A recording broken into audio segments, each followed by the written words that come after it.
Hi guys, I'm Jash Vora, a 22-year-old student from Mumbai and an aspiring restaurateur.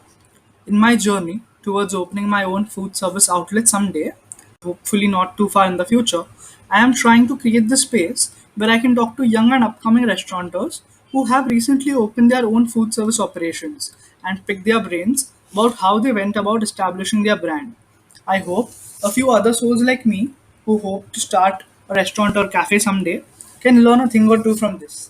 Enjoy! Welcome to the first episode of the Eat Out podcast by Jashora. Today, we have with us a dear friend of mine, Gaurang Ashar. Gaurang was a student and a friend with me at our alma mater, IHM Mumbai. Since graduation, Gaurang has gone and opened a brand of mouth-watering and messy burgers called Stack Burgers in Ghatkopar, Mumbai, with his partners in crime Yash and Rushi. So here we go. Hi Gaurang.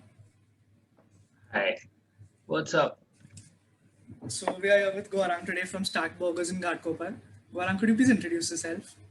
Hi, I'm Gaurang. I just graduated culinary school last year, and I started Stack Burgers around 6 months ago, somewhere in the middle of a pandemic. I don't know, but I'm pretty sure. I guess that's what we're here to talk about, right?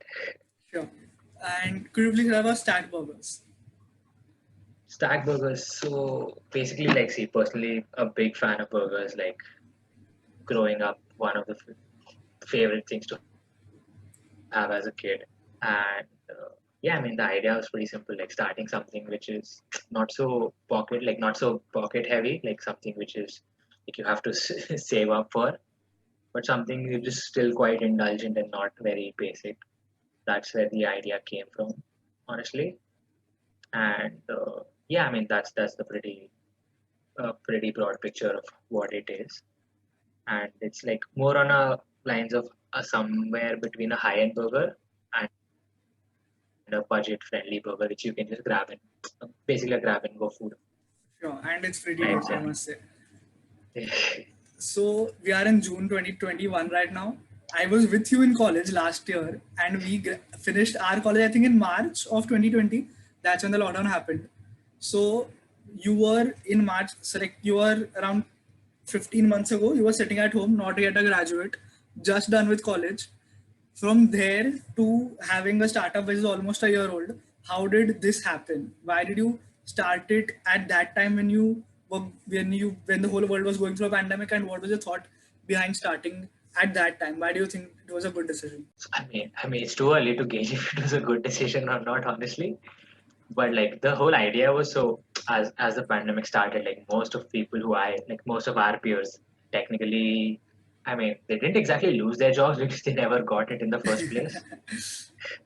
So the entire idea was हाँ मतलब यहाँ भी करना ही है. Like you'll have to struggle here itself. Like finding a job is still going Right. to be a struggle. So might as well start something and see where it goes. If it doesn't go well, let's wait until the pandemic is over and then do the grind anyway. So Right. yeah, that's where the entire idea came from, honestly. And this was something which I had in the back of my mind since a long time. Entire most of if you speak to any somebody who started a business or he's going to plan to start a business, the entire idea comes from basically filling a void which a market does not have, filling a certain a niche Wise words. which there's a lack of in the there's a lack of in that entire market segment. Right. And looking at a place like the place that I started in, my main focus would be somewhere in the interiors of Ghatkopar and Powai and Sion and everything. Right. And yeah, I did some basic market research and found out there's no mid end. It's either a McDonald's or a fancy burger place or a burger place which will charge you around somewhere on the higher end of 500 for a simple Right. good burger. So the idea was to provide people with something on those middle ground wherein it's somewhat indulgent, pretty indulgent, but not too heavy on the pockets or not too, what do you call it? Not too basic, Right. honestly. So somewhere between a McDonald's and a Jimmy's Burgers. Yeah. So not your McCain as well. So the ones that you can make at home, but not your Right. high-end burgers, which is like smoked and everything. Right. Right. Right.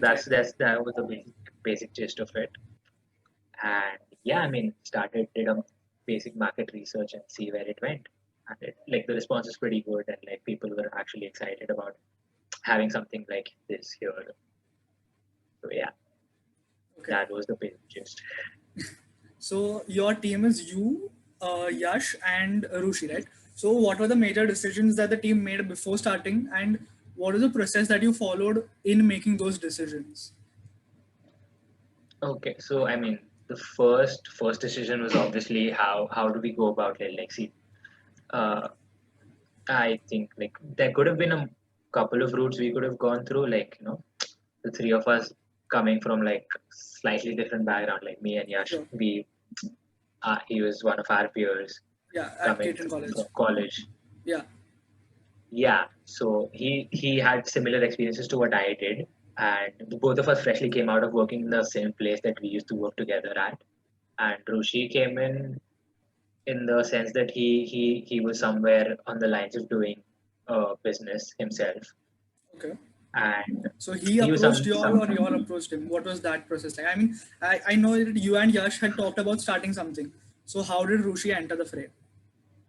actually the funny part is that me and Rushi had talked about like starting something way back in Okay. like junior college, and I think Rushi was the first person I approached because back when this was going on, Yash was already working somewhere else, so like getting him on board was a like not a second thought, but like I like somewhere honestly in the back of my head I knew okay like we had an understanding okay, if I approach him he'll obviously be on board. Right. So the main idea was getting somebody who knows the know-hows of like how the financials work because us being from a catering background we might not have a very fair idea of how Right. to go about financially and monetary related things, and even on the marketing aspect of it like me and Yash both of us had a fair idea of how to approach with the food part, like how to make a product basically. So Right. Rushi came in wherein how to sell the product. That was where Rushi had Right. to So he come in. handles all the marketing and the finance Yeah. with you all, of So course. yeah, so that is where he came in. So that was the entire picture that me and Yash will be looking after the product aspect, like making sure the product is up to the mark, like good enough for the market. And his like Rushi's entire job was to make sure the product reaches out to people and like the product is known by people basically like, Right. and at the same time like maintaining financials because I mean as you said we started in a pandemic, we couldn't afford to like shell out like Of course. freshly out of college without any heavy financial backing. We had to like maintain I our mean, standards. that's what all of us are supposed to do, right? We are supposed to bootstrap. That's how great futures Yeah, are made. yeah, that's what like we have to keep. I mean, they are, or that's what we have to keep saying ourselves to actually get to that point rather. So, as a newly founded business, what have been your major milestones in the past year that you had thought So of, or something that you hadn't thought of but you got and it was a great thing? yeah, so major milestone.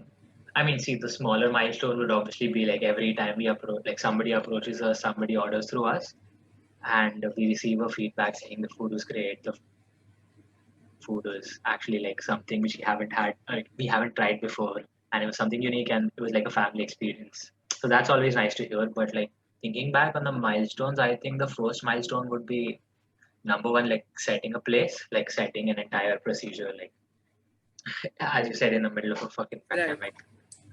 That's something that was a very challenging task to do, like finding a place, setting it up, and then somewhere in the middle, a good milestone would be like getting a good rating on all these incubator platforms. So currently we Right. are on like a 4.2 rating on Zomato, Which is phenomenal. which like that was yeah, which is phenomenal for like somebody who who's somebody of our I ranking. mean, a But lot like of big restaurants too, which I'm talking about, they don't have a good rating, even though they are long yeah, established. So yeah, that's pretty great. yeah, that was a very major milestone, and we had a so even before that, like we started somewhere around late November, and one of the biggest milestones, like the first biggest milestones, would be the Christmas event because we started like we did like a small Christmas giveaway sort of a thing. Right. Slash, like it was more of a giveaway and it was more of a special occasion. So we like did like changes to our general menu. Like basically we did like beetroot buns, like entirely created a burger which looked like Christmas, like a red Right. burger bun with like all the lettuce and everything. It looked like very Christmassy and all that. So that event was a pretty big hit and like had a very decent response. So that was a very good milestone. And the second milestone I think would be the 31st of December. That's like always a good day Always for a I good think but almost tiring all. day. Yeah, it was a great day. Like that was like I think till date one of the best organic sales days for us That's great. till date. I think. Yeah, and yeah, I mean the recent Uh, most milestone would be actually landing a good event, right. like a And good. I remember your IPL event too. Quite successful, would you say? Yeah, I mean, unfortunately, IPL stopped. Like, we were actually in the middle of a very good campaign, like starting everything. It was Right. more of a social media campaign, honestly, than anything else, but it was It, receiving a it helps. pretty huge It response. helps grow reach. It helps grow impressions. Yeah, and like we actually committed to it full fledged, like it's not just कि हाँ मतलब सब लोग कर रहे हैं इसलिए करना है. We actually Yeah, yeah. created like we had like a team of people like set up contests and set up ideas on how to make it a little more interactive with people. Right. Like the entire idea was not actually to generate like any sales or anything, honestly. The entire idea was just to have fun, first of all, Right. because like that is one aspect of That is what we our. need, bro. As 22-year-olds, we need to have fun. Yeah, yeah. So that was that. And like thankfully we gained a pretty decent response. Like unfortunately the whole thing It'll got start again. Don't banned. worry. It'll start again. Yeah, it'll start again. We hopefully have like much bigger, better plans for it. So let's see where it goes. Great. And That was it. what would you feel have been the major challenges? I mean, Major challenges. Oh, oh god. Uh, Major challenges. I mean, on the broader perspective, one of the biggest challenges, like currently, which I'm sure almost everybody is facing, is honestly the sourcing. Because if you're okay. creating a brand like the title brand holds a lot of like it has a lot of value Wait. to it. Like you Yeah. can't just be like, yeah, it's a brand. And the entire point of a brand is you have to sell a certain unique product which you can't even slightly differ from. Right. Like even the smallest of tweaks can like affect that brand.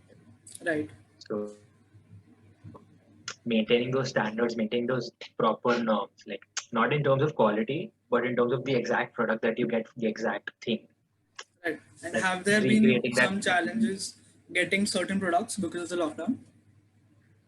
Yeah, sourcing has been a big issue, honestly. Like more more so on the like for on a personal level, sourcing burger buns because that is something which you're currently unable to produce in house. Because see, honestly, other things apart from burger buns are usually made in house. So everything, all the sauces and everything we make in house. So that has never been a problem. Right. It's just the burger buns has been a slight I would say like a bump on the road, honestly. Like, to find a brand which is uniformly looking for us, like look uniformly providing us the product without actually having to change a lot has been what has been slightly challenging. Yeah, I mean mainly to on those ground like consistency in terms of sourcing Right. and sourcing it at the right price. Like so, I mean Of you get course. there are certain times where you get the product and you still don't like you still pay an obnoxious amount for the same Right. product that you did pay a slightly different amount a couple of months ago purely because of the sourcing issues on the Yeah. higher end as well. Yeah. And what about the So yeah, challenge that that you faced in customer acquisition, basically, as a new brand? customer acquisition. Yeah, I mean, so it's so the good side of it is like the good aspect of it is ki there's no such thing, no such product in the current market that we've tried to penetrate. Right. The bad end is ki again there is You no need to such. create that market.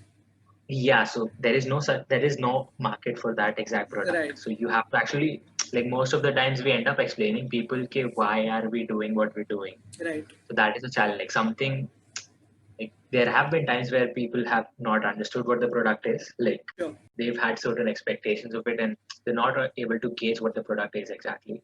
So that has been challenging. Like there are times where people expect. So I mean, not to their own fault, but like we're used to having like the first thing that comes to mind when you think of burgers is McDonald's, Of obviously, course. and people like McDonald's or Burger King or something on those QSR lines. Right.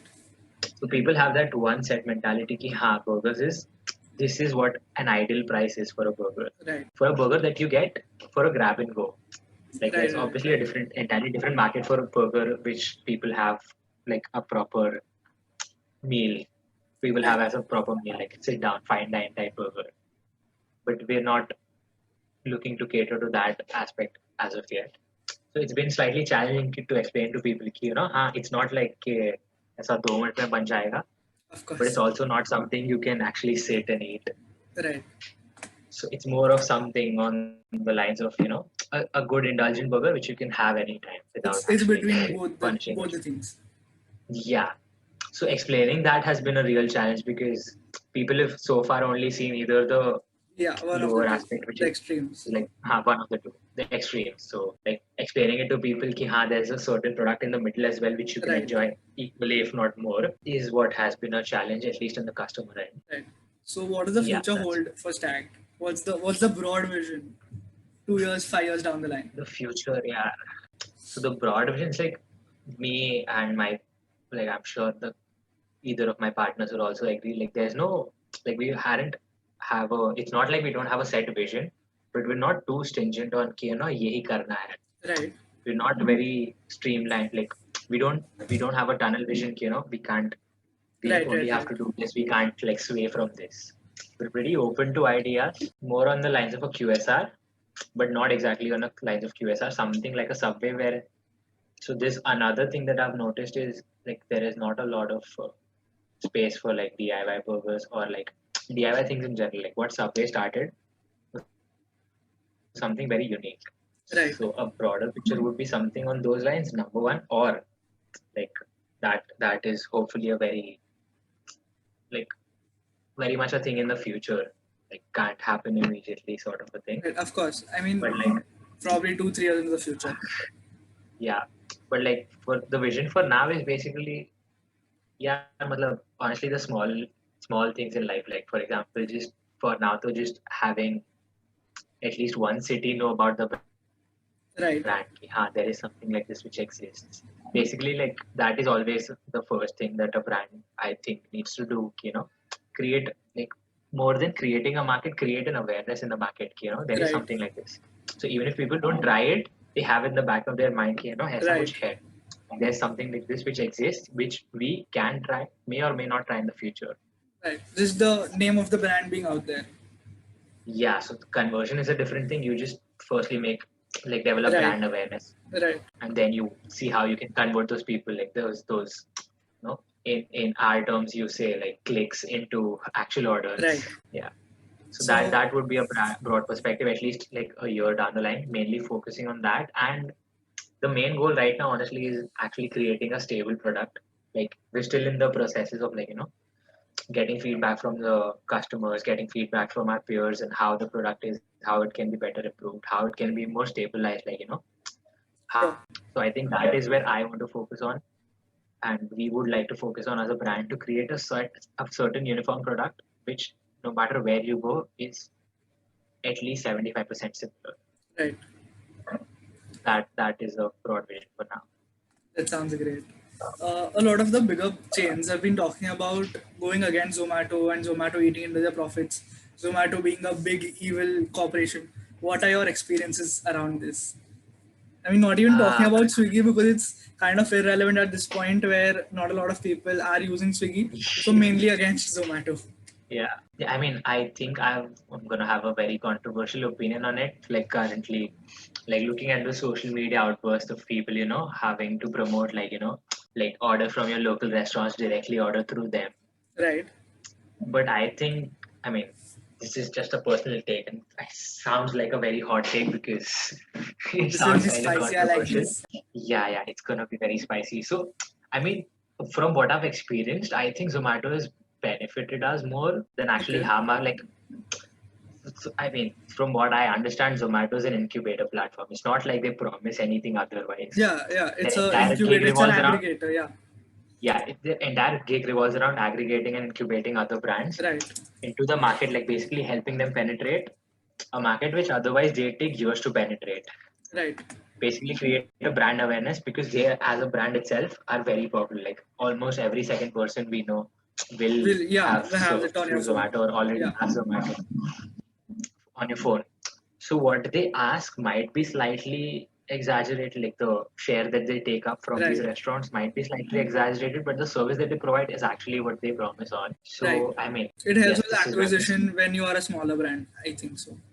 yeah, that is where the hot take comes in, I mean, on a very simple example, if I had to explain it, the Sure. reason I think these higher brands are cribbing about, like not cribbing, I think that is very justified, is because they've already established a market base. It's just about, Getting in the them money.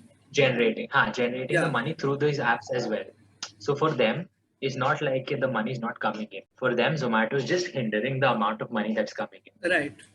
For somebody like me, or somebody like us rather, who's starting off, Zomato is still one of the major sources of income, and Right. especially some setups like Cloud Kitchen, which is primarily our focus right now, Right. which entirely revolves around having these aggregators help us through the business, because Right. direct business is obviously going to be forever existing, but this is wherein like the aggregator part comes in.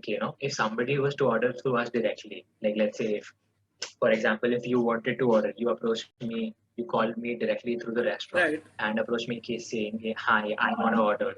So I mean, your order entirely won't reflect anywhere else. Like I know for a fact that you're ordering, so I'll Right. deliver your order. But the way Zomato works is if somebody orders, it automatically reflects on your algorithm as an outlet.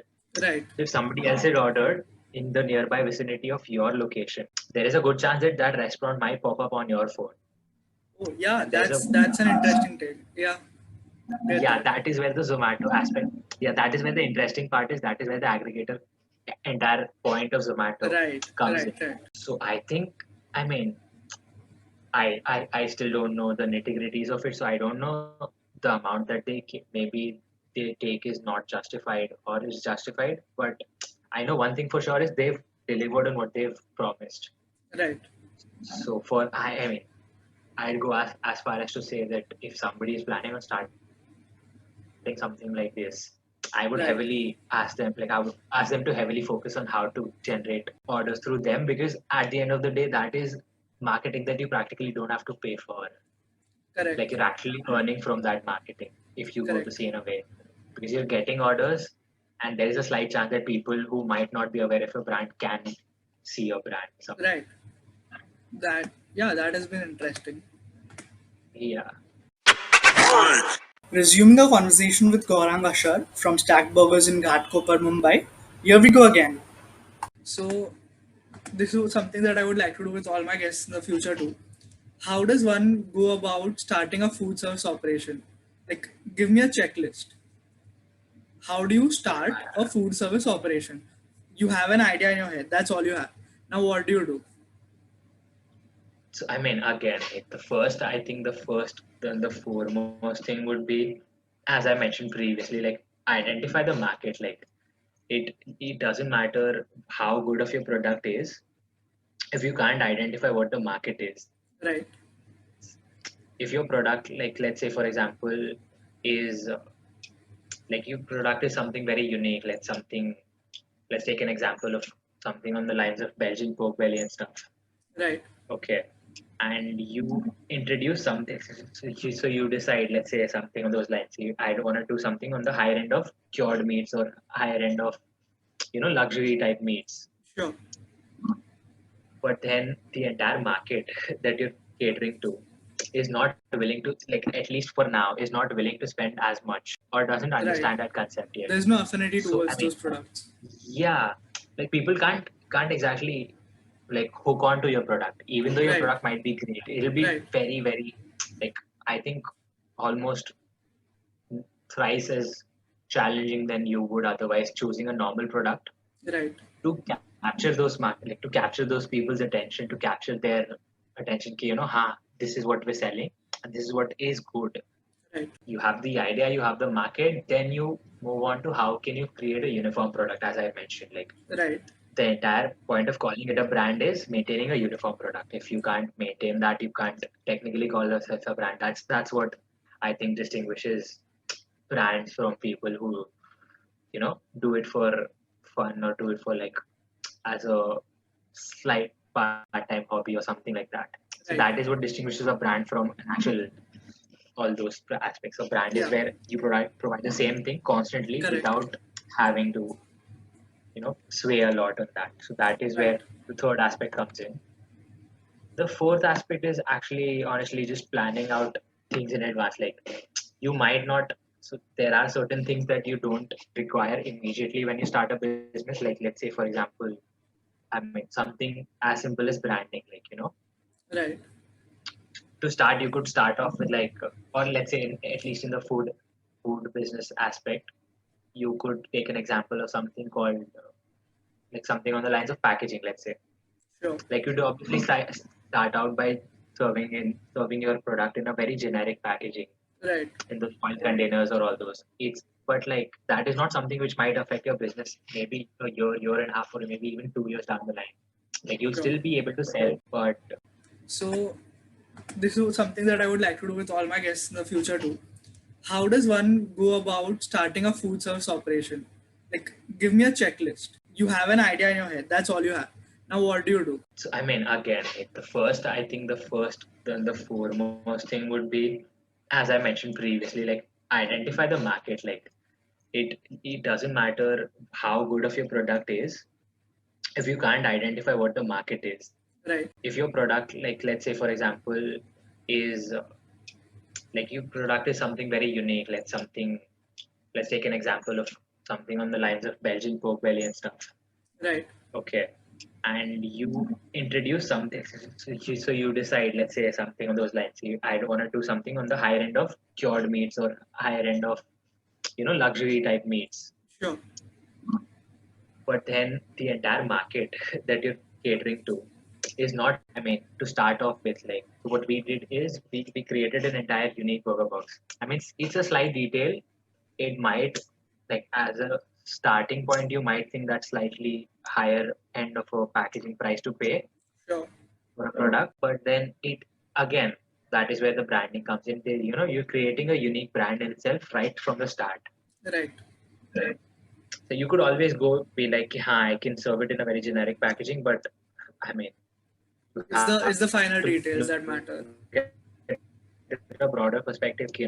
How can it benefit me? Yeah, it's a minor detail. Like, for example, even if your brand goes big, let's say in the next couple of years, it'll be easier for you to process all these things because you already have all these things set in your mind, Right. or even not in your mind, also like even directly in the business.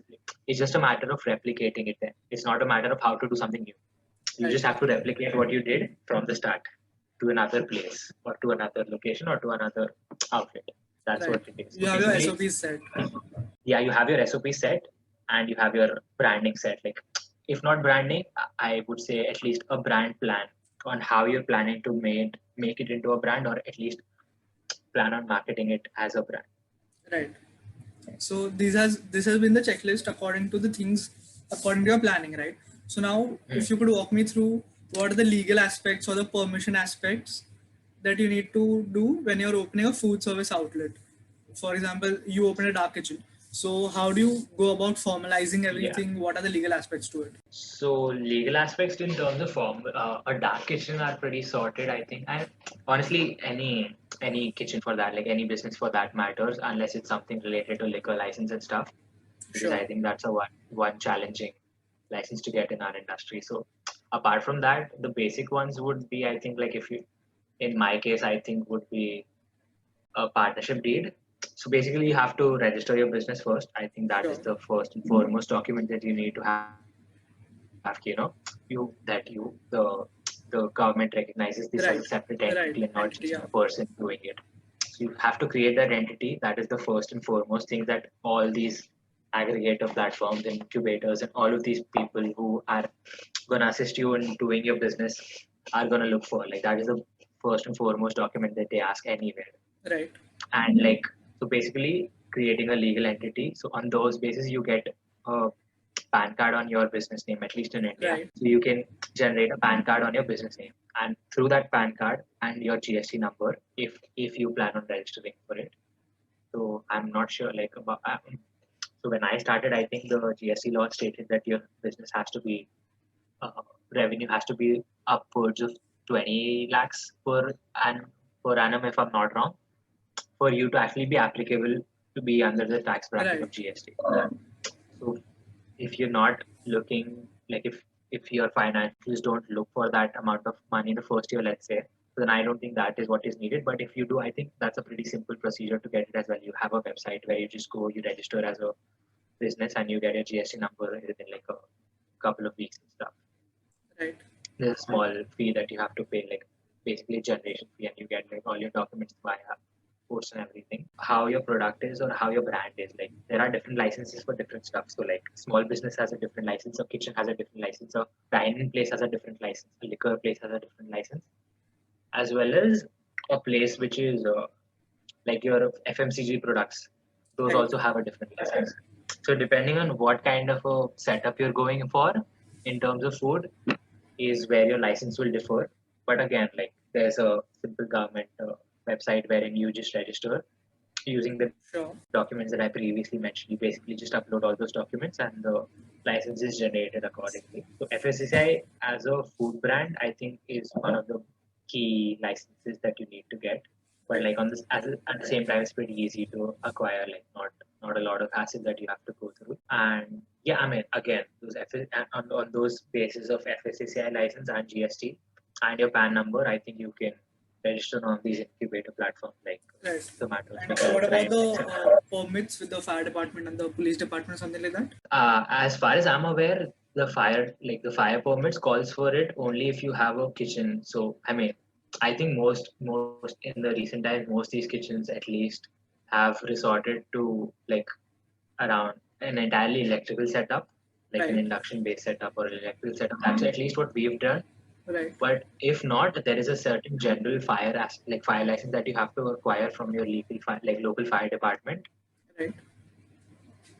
And so yeah, another I think another document I forgot about is like for it to you to start an actual business, I think the first and foremost thing would be a place you started from, so like a rental place or something. Right. So rental agreement is one of those Agreements, of course. other documents that you need to acquire, and on the basis of your rental agreement, I think you get a rental, like a license, from the owner. Okay, so and so business is being operated from so and so place or Right. so and so location or so and so shop, and yeah, and all of that like leads up to the fire license, which basically states that you need to have a fire exit, and it has to be at least a space of around, I think, if I'm not wrong, last I checked, like the space needs to be at least 200 square feet, a ventilation, like a System. ventilation system, Yeah. or basically a way to all the heat that comes in generates Right.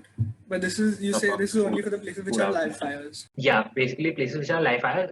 If your entire setup is based on induction, which I think is a smart thing to do, for at least for us, like depend that again. I mean, you can't gauge for sure, like, but depending on your product as well. Like something like, for example, for me, something like burgers, I don't think I need A any live heavy fire. Yeah. equipment or heavy a live fire setup, honestly. But like if your entire focus on something, let's say like based on stir fry and everything, it's always good to have like that. Right. I think a live fire kitchen setup, like it demands for it. So I mean, it varies, but yeah, I mean that is a basic necessity if you're starting something which requires a live fire. So you need a fire exit at the place that your entire shop is registered, like your entire business is Right. registered at. And what has been your There needs to be a experiences? fire exit. Yeah, a fire exit. What has been your experience with acquiring these licenses? Is it easy? Does it take a lot of time? Like if someone is starting, right, so they should apply for these in advance. What is that thought process like? Does it take a lot of time? I Is mean, it to be honest, hassle free? so it is hassle free for sure. That I can assure you. It's just a matter like, I mean, my personal experience wouldn't be the best to gauge because I started in the middle of all this, Right, of in the course. middle of a lot of issues that were already going on in the country. So And in the I whole, mean, yeah, Yeah, in the whole world rather. I mean, my suggestions wouldn't exactly be 100% accurate. Like things I say would maybe differ because something that would normally take a month or so, or maybe like a week or so, took me around 3.5 months or 3.5 weeks. But that was purely Right. because of the situation, which was prevalent almost everywhere. Right. So, I mean, on a normal basis, if from what I researched, you get most of these licenses take from around a week and a half to 20 days, like a week and a half to 3 weeks, like between those timelines. That is when you easily get those licenses, provided all your documentation is sorted. So, I think Right. as long as you're planning your business in like a month and a half in advance, if you apply for all these things on time, I think you should be pretty sorted by the time you start. Right. But I mean, from a personal experience, that took me a lot longer than you normally would. But that was purely because of the situation So and people nothing else. shouldn't So I start think, a business during the pandemic. I mean, I would strongly encourage them to. I mean, what else is there to do, honestly? Otherwise, but yeah, I mean, on a serious, like if somebody's planning to do it on a very, like, let's say for the next 6 months, I think it would be smarter to apply it slightly earlier than you normally think you would want to apply. Like if you Right. want to say, let's like maybe like a couple of months in advance. Like there's no limitation to it as such. Like you can Sure. actually apply for it a couple of months in advance and start like maybe a month later or something. That's not like a very big deal on it. So Because now as long as talking your license is sorted, your business can start like any day, yeah. yeah. So now the most important question: what about the finances? So, for assuming that you have a place which you have the rent paid for, what are the other major things which cost money? There's equipment, I'm sure. There is all these licenses. So, how much spend does that go into? And then coming on to the aggregator platforms also. Yeah, so I mean, I think as any business goes, I think the major costs would always be the fixed costs, which go in the form of all your rentals and your Right. fixtures and everything. That is always like almost 50 to 60% of your investment Right. at any given day. Like even on a good day, that will still be like around 50% of your entire investment. The other aspects mainly would include, like, apart from equipment, obviously, would be including, things you get to procure the ingredients. Like again, transportation may not be like I mean, this is where the current situation comes in. Like transportation and Right. procurement might not usually be a huge challenge or a huge monetary aspect in business normally, but like looking at the current situation, it has been slightly challenging. So Right. that has taken up more money and more time, honestly, than anything else. Sure. That is, I think, one aspect you should look out for. The others would be, I mean, the other generic ones would be like basically making sure you get the best material, best raw material, the best given Of price and course. best given time, and like making sure all your like procurement procedures are streamlined so that you don't have to, procuring them does not like Right. go more than actual product itself, like actual raw Right. material itself. There have been times even with me experiencing the same. Your product is costing XYZ, but the price to product like procure that product has almost gone like on the upwards of double the price of the Right. actual raw material. So that is something you have to plan with. And the other expenses I think would be mostly overheads wherein you maintain the product Packaging and and stuff. the packaging and stuff. That I mean, personally, I would recommend you spend a certain decent amount, at least on the start of how to starting on the making the packaging, designing the packaging. Right. Like it might sound like something very irrelevant in the start of a business, but it helps you in the longer run. And this is what something that I've interested like myself to doing, Right. making sure that I've done that. And then of course there's Yeah, marketing. yeah, marketing. Marketing is like a never like I mean, Marketing, product, marketing is photography. something honestly. Yeah, marketing, photography, all those aspects are something wherein no matter how much money you put in, It's it's always always less. going to be less. Yeah. So, I mean, honestly, making sure that you so, as long as you're investing in those aspects sensibly, like it's not like Right. you you go out of your way to spend on marketing. This is what I've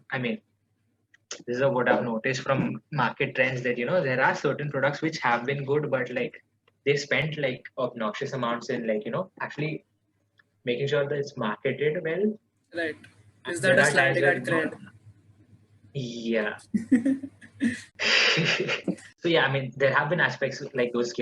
You don't actually you gauge accurately how much marketing can you afford right now. Right. Right. More than like there's always a need, like as a brand you'll always be very keen on spending too much on marketing and to make sure your brand gets out there as Right. fast as possible and to as many people as possible. But then at the same time, it shouldn't come at the cost of your entire setup or your entire business plan altogether. So I Right. think that is something which I feel like people should invest in very smartly, like marketing, social media, marketing, and all those photography and all those aspects. Like photography as a food brand, I think, I mean, this has come. I mean, not as a surprise, but like something which I discovered would be like I think honestly people are still very skeptical about why photography is photography takes as Right. much time and money from brands as it does. But I mean, we eat first with our eyes, right? But coming from a very personal experience, I think, yeah, I mean, we eat through our eyes, and more than that, like in the current times, people look at things and like it's all about the attention span. So photography Right. basically helps you catch that attention span. Like it used to be like this, like literally 0.5 seconds of their attention span is what you have. Make sure that your product is the best looking product that it is. Right. So I think photography is something which a lot of brands initially might not think of spending a lot, but I think I would encourage them to. So yeah, that is few things in terms of Great. financials that I think people should look for. Now we've heard a lot of things about you being this great, nice restaurateur who started, who's successful. Ah, What do you think as a restaurateur? What do you think you yet not know? Like some things which maybe you didn't know when you started, but you know now, which are helpful, or some things that you feel you still aren't that good at and you think would be better going forward for you. honestly, I think like as a business, I think there's like an endless growth cycle. Like I mean, there of is always course. something that you don't know or something that you're not implementing. But like the major ones I think would be like, I mean, the major ones I can think of would be how to actually brand, like market a food. Okay. Like I initially before not being from the industry, I thought like how difficult can it be like marketing food? Yeah, like food is something which everybody looks after. Like how difficult can actually be? But like there have been certain challenges, in the sole fact that there is a lot of brands, like not just having a niche brand, there's just like a lot of food everywhere यार मतलब ये नहीं तो ये है ही option. It's just Right. that you have to create a niche, number one, and you still have to maintain that this product is different from this product. Like Right. at least try this. You have to make sure that the customer understand, at least in terms of food, like something in terms of non-food, let's say like technology. You get a pretty fair picture. कि, हाँ, this is this. Right. There's a very clear differentiation Yeah, between there's a very products. clear differentiation between products. There's a clear vision. Like people go with a very set mindset. This is what I'm looking for in a phone, or this is what I'm looking for in an electronic device, or this is what Right. I'm looking for in a laptop. Like I need a laptop for gaming. I need this for this. Right. Food is a very broad term. Like food is something like hard. Like even you yourself don't know what you would like to eat. या like burger नहीं है चल ठीक है pizza खा लूंगा pizza expensive है ठीक है पास्ता खा लूंगा कुछ नहीं तो मम्मी घर पे दाल मखनी बना Yeah, देगी. उसमें तो भूखा सो जाओ. Yeah, exactly. So that is something which has been very challenging, like marketing food, which Right. I never like. So starting this, honestly, I thought like I would have to spend more time and money and effort in making sure there's a good product in the world, or the best pizza in the world, or the best burger in the world, but not have enough like market about it, like not have enough Yeah. people But speaking about it. yeah, get it. Yeah, the main point is like you could have the best thing in the world, but like if only 5 people talking about it versus 100 people talking about it, that makes Yeah. a huge difference to you as a brand. So I think that is something which I've learned, which has been a very good learning experience for me, and how to actually market a food brand. Right. But like over time, one thing I've realized is actually making sure that as a food product, it's equally, if not more important, to market.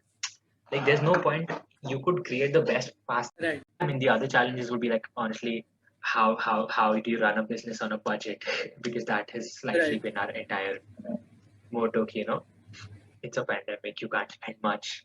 How to run a business on a budget has been something which I've learned throughout the entire process of actually starting all this and actually doing Right. all this. So yeah, I mean, that is something which I didn't know before, which I think I developed over time. There are certain skills I would still like to develop, but yeah, these are for now. Okay, so we are coming to the end of our discussion now. A couple of last questions. Right. Firstly, does Tact want more employees right now? Are you looking out?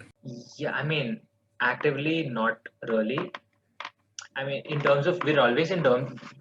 One thing Not maybe interesting full-time about employees, but someone who's doing some freelance work or something. yeah, we surely be up for somebody. Like we're actually looking like highly sorting after people from freelancing work for helping out, helping. I mean, there's always more branding that can be done or more Right, marketing that can be done. So what we're looking after for now is like basically tying up with all those freelancing like freelancers in terms of marketing or freelancing agencies basically right, who are helping market like all these smaller brands out. right. So that is what honestly we're looking after for now. And hopefully, I mean, if things go well, yeah, sure. So finally, as someone who has started a business in the food service area, what would be your one piece of advice to someone who wants to start a business? And don't say don't start because that's very disheartening. I mean, I would honestly, I would go as far as to say start, yeah, matlab, there's honestly a need. One thing I would say, which I've been always wanting to like, this comes from somebody who's very impatient, would be just not to haste everything through. Like it's Right, not like the world's gonna end. I mean, I would use the next line very sparsely. It's not like the world's gonna end anytime soon. But yeah, I mean, on a very serious note, like you obviously have time.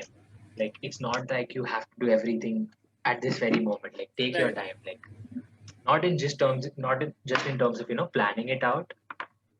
sure, Like even while you're like actually actively pursuing the activity of actually doing business or right, like starting something, don't haste things through. Like you know don't be in a hurry to just introduce new stuff, or don't be in a hurry to just outright pay a huge amount just to market your product in the start and then not be able to justify those costs. right. Yeah, I mean, honestly, yeah, I mean, the Be there could patient, be a grind it out. smaller aspects of it. Yeah, the broader end of it, like the broad and short of it is just be patient, don't haste things through. Right. Yeah, that's pretty much it. Okay. Thank you for your time. We'll end this discussion over here. Thank you. Do a quick plug-in of your It's great. brand. Yeah, so we're actually registered on Zomato Swiggy as well. It's called STACKD. It's called Stacked, and you can look it up anytime. And you could actually follow us on social medias and all our social media handles. The social media handles would basically be Burgers by Stacked, and that is where you can look after. We do actually a lot of. I mean, currently we're actually on the process of doing a lot of fun activities, not just in terms of just giving out vouchers and stuff, but like in general, which people Right, can spend like 5-6 minutes of their day just being entertained. Honestly, so that is right. something which you can do. It's at Burgers by Stack Sure. and Great. any This was social a media great platform. talk with you. And that brings us to the end of our first episode of the Eat Out podcast by Josh Vora. I hope whoever has listened to this and reached the end enjoyed our conversation and took some valuable advice. Feedback and suggestions are heartily welcome at Josh_Vora on Instagram. Thank you. Peace out.